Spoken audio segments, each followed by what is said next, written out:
This is a brief summary of Pathwork Lecture 193, which is entitled A Resume of the Basic Principles of Pathwork.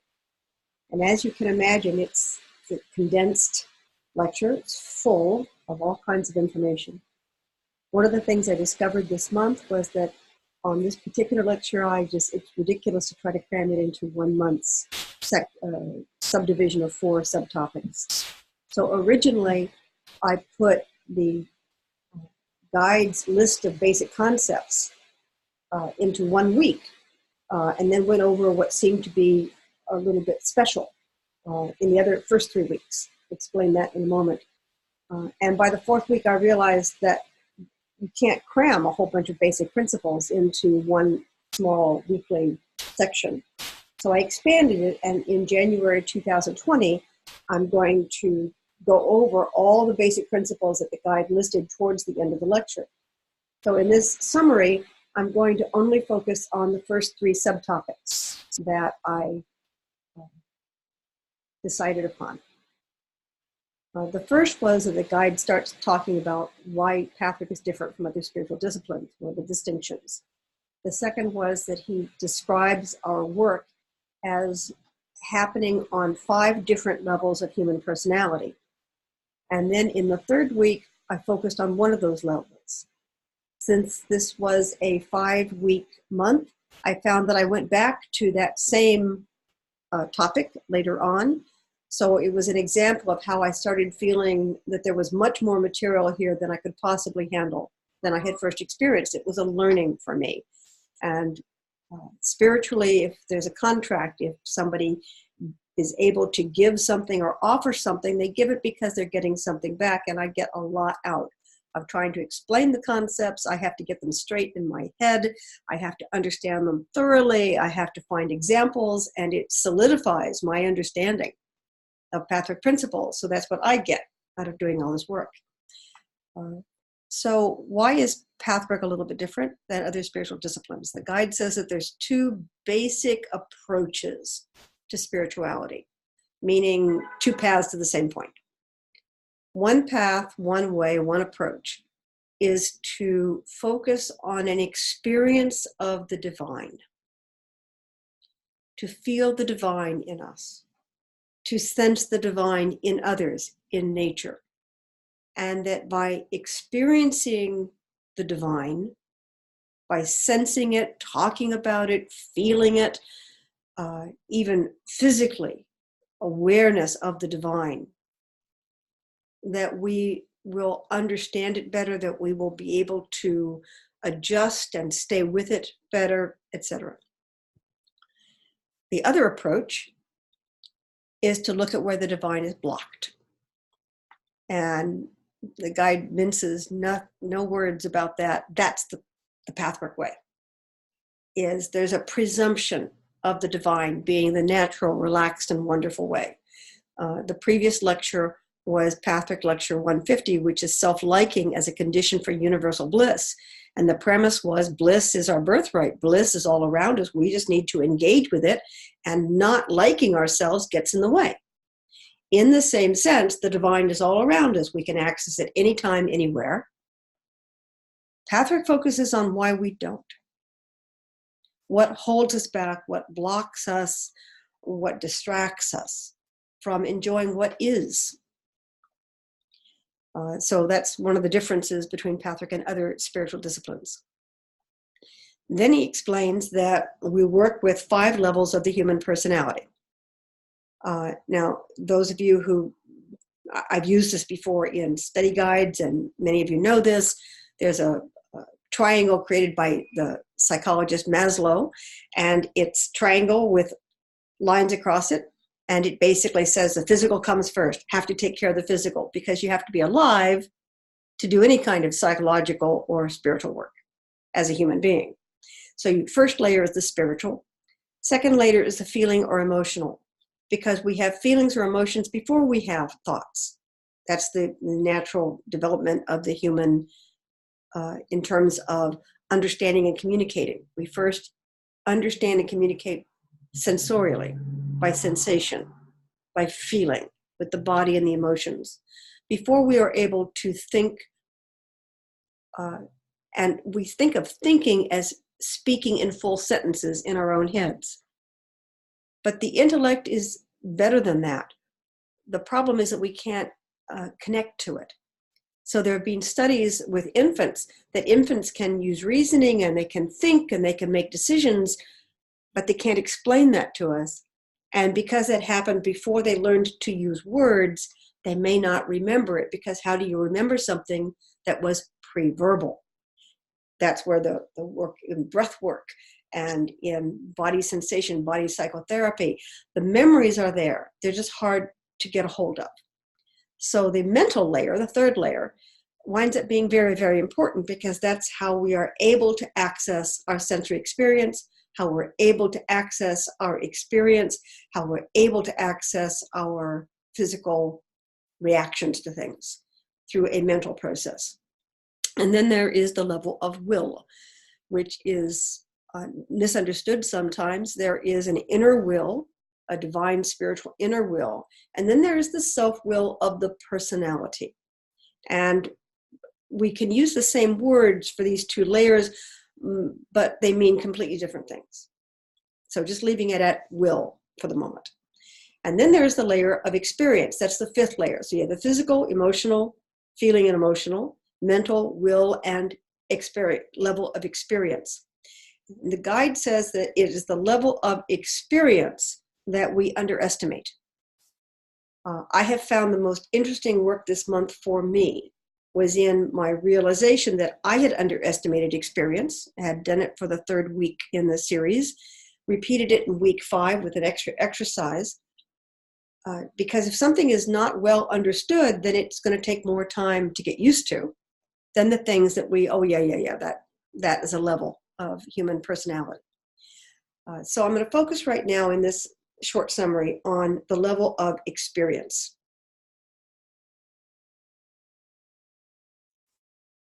When I went back to this, I suggested an exercise for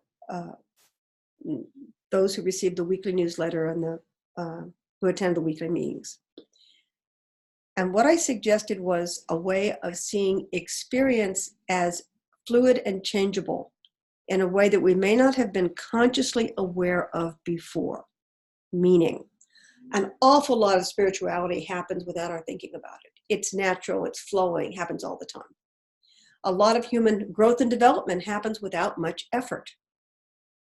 If it proceeds naturally, it flows, and we don't think about it. We don't spend a lot of time obsessing about it.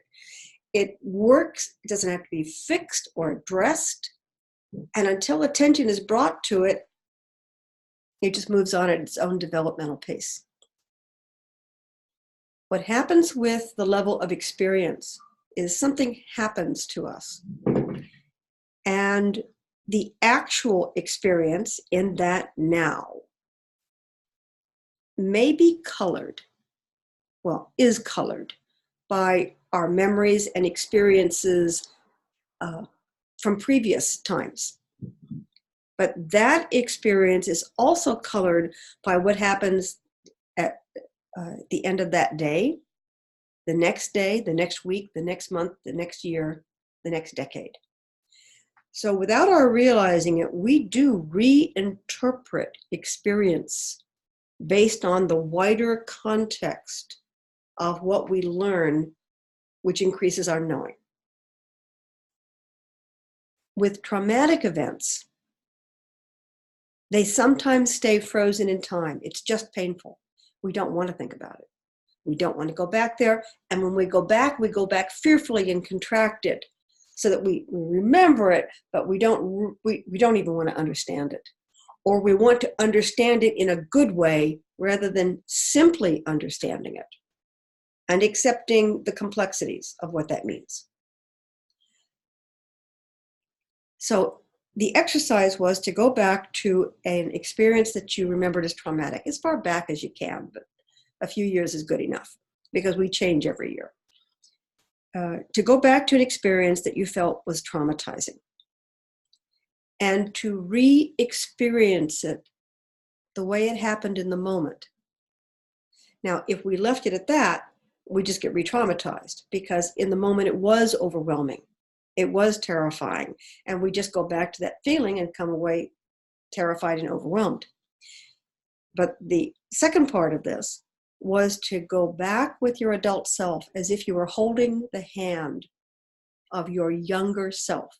Now, whether that younger self was 10 years ago or 50 years ago doesn't matter. You know what you were like. You know what the experience meant to that 10-year-old, 2-year-old, 30-year-old.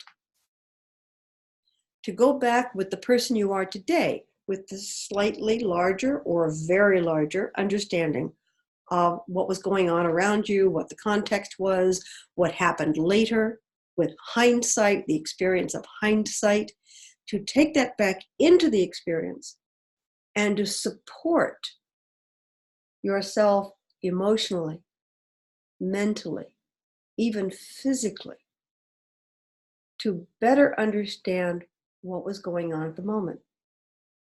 And then to notice if anything changes. Now that sounds very simple and it may sound simplistic, but the feedback I got was that it was powerful.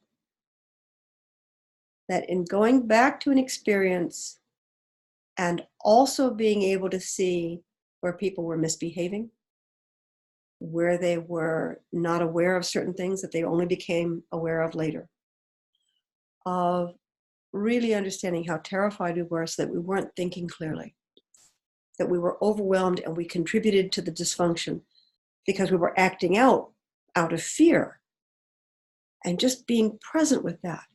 Oh, I made it worse because I was also scared. And so the smaller thing got bigger, the bigger thing got huge, the overwhelming thing became a close the door on that traumatic experience kind of event.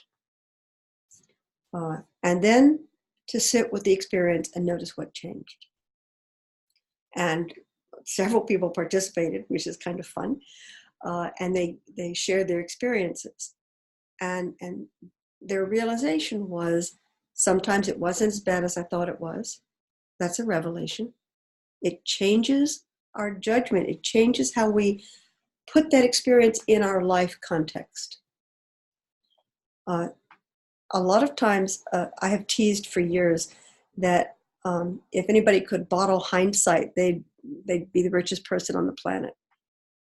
We don't acknowledge how important the realizations afterward are to the event if we could take them back and apply them. Not that we can't change history, we can't change what happened, but we can change our understanding of what happened. Because we didn't understand the dynamics of the time. Human dynamics are very complicated. And we can think we understand a situation, but we just don't include all the ramifications until later. We don't realize how awful it was to speak in a certain tone of voice to someone until they react and cry and then we go away and we feel bad. We have to think about it in terms of, what did I do? Have I done that before? Do I have a habit of doing that? And this time I got caught. So I went into the situation not with a full awareness of how blunt and cruel my words can be. And this time somebody really took offense to it and really showed me how harmful my words were. And I was so surprised that I became angry and it was hard for me to listen, etc. You get the idea of the story. And later we realized what a gift that could have been, that we really did need to listen more, that we had really gotten into a habit of being brusque or blunt without realizing what that did to other people. And so with the hindsight, the idea is to take that hindsight and bring it back to the moment for the sake of forgiving us for learning something that we hadn't learned yet, for being at the moment before the realization. So little, the time travel films, the Scrooge, Charles Dickens with the Ebenezer Scrooge going back and seeing things from his past that he hadn't fully understood or he had misinterpreted. And having that soften who you are today because you have actually done a little bit of forgiving for what happened back in that traumatic incident. It dissolves a little bit. It's like an ice cube that has been half melted. It may not be fully melted, but half melted is better than the full block of ice of that traumatic experience. It's one way of understanding how fluid actual experience and memory can be. And to consider this as the experiences add up, that they make us who we are. Our experiences of speaking up, our experiences of starting new jobs, our experiences of all these things influence what we're going to do next. And the last thing is that sometimes our experiences, I had spoken of when you're an infant and you're pre-verbal, you can't put everything together. So you can't really remember back then very clearly because you lost the map. You lost the mental ability to reconstruct what your thought process was. That can happen to adults. In that, after Christmas, my family had a 1,000-piece puzzle. And I walked in and there was a big dining room table and they had managed to put the border together. Very complex puzzle. They had managed to put the border together, but nothing else. It's a very, one of those very difficult puzzles. Sometimes we can put fragments together of an experience. We can get an idea what an experience is, but a lot of the details are still random. They're not connected. We don't know the linear sequence of connection between all the events. There's too many and they seem random or chaotic or intense. We don't know what to do with them. Sometimes we have to live with that. It's not done yet. It's not put together yet. And instead of trying to jam pieces together or push pieces together that don't belong together to create a narrative, we need to allow that we may be able to get a border or two constructed about that experience. But we may not be able to fill in the full meaning of what the experience was about. But human beings tend to tell the story before the story is completely known. And so we create a story without a lot of salient details. And if we keep going forward and we don't go back and relook at that table with all the puzzle pieces, and we don't change the story to advance our knowing based on, in the interim, I've put together this other section. Now I can tell a story that includes what I know now that I didn't know when I told the story the last time. What I'm getting at a little long-windedly, and I'm noticing that in these videos I'm having a tougher time being precise and doing summations. What I'm trying to say is that the stories we tell need to change every time we tell them, or they're recitations instead of sharing. A sharing is telling people where you are now. A recitation is telling somebody about something that's in the past and frozen. So in our experiences, sometimes we resort to recitations instead of taking the risk of telling what my experience is today of something that happened X amount of time ago. I'll give you an example. I always go to as pragmatic an example as possible for my own sake, and because this abstract stuff can be confusing. Over the holidays, I went to visit a distant family group. And when I did that, it was almost as if I had walked into my past. It was eerie. To this moment, I don't have a full experience. I don't have a full knowing of what that experience was like. I can tell you pieces. I can tell you that I have an emotional memory of not fitting in. I have an emotional memory in my childhood past, not this incident. An emotional memory of my childhood of not fitting in, of being weird and different, of having to watch what I say and watch what I do so I won't get pointed at or made fun of or challenged. So I developed a defense about the part of me that was different from my family of origin.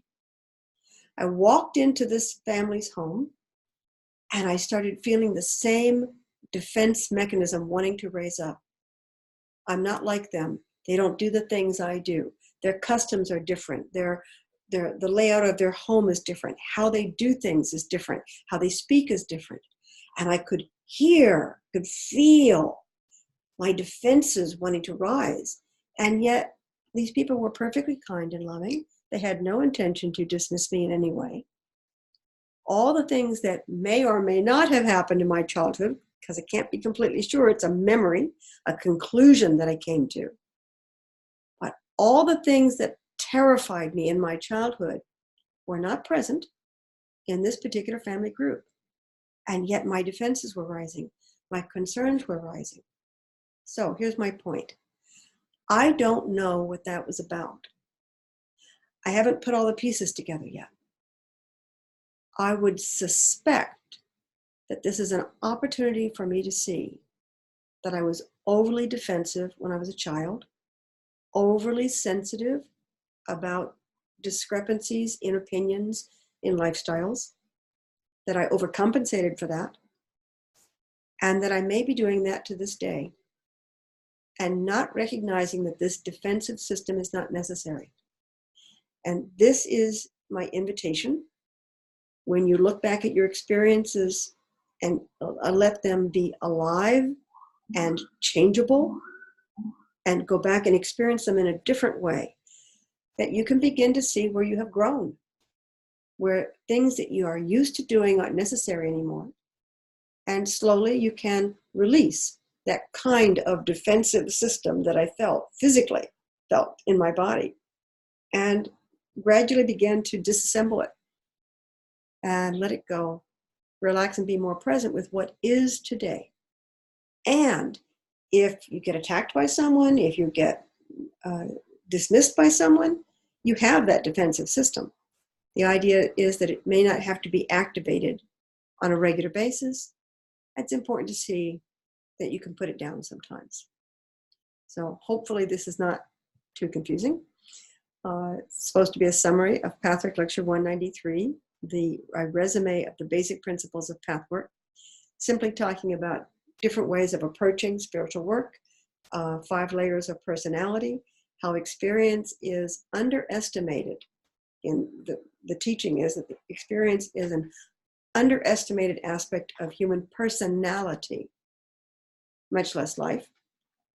And there's much more to the lecture, which is why I'm going to continue in January. So thank you for listening. Thank you for your attention to Pathwork, which is something I enjoy very much. And Happy New Year.